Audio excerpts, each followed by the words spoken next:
খাদিজাতুল কুবরা নামের এক মা, তিনি দোয়া চেয়েছেন বিতরের নামাজ বাদ রেখে কি তাহাজ্জুদের নামাজ আদায় করতে হবে, নাকি এশার সময় বেতের আদায় করেও পরে তাহাজ্জুদ পড়া যাবে? এটা আমরা অনেকবার বলেছি। বেতের পর তাহাজ্জুদের পরে বেতের পড়তে হবে এরকমের ব্যাপার এটা আমাদের জন্য এটা খাস নয়। এটা হুজুর পাক সাল্লাল্লাহু আলাইহি ওয়াসাল্লামের জন্য খাস ছিল। হুজুর পাক সাল্লাল্লাহু আলাইহি ওয়াসাল্লাম তিনি জানতেন তিনি কবে ইন্তেকাল করবেন। আমরা কি জানি কবে ইন্তেকাল করব?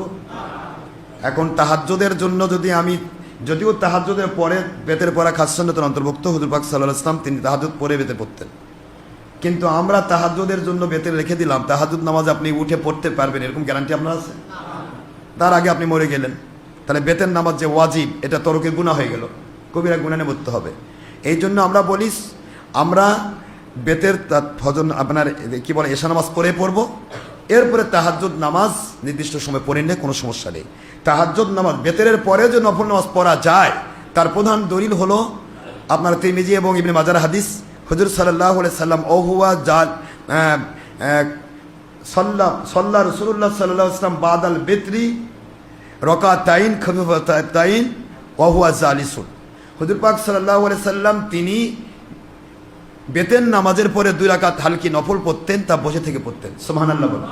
সুতরাং বেতের নামাজের পরে যে নফল আছে তার প্রমাণ নফল পড়া যায়, সেটার দলিল হচ্ছে বেতের পরে নফল 2 রাকাত হালকি নফল আছে, তাহলে বোঝা যায় যে বেতের পরে তাহাজ্জুদ পড়া যাবে। সুবহানাল্লাহ বলেন।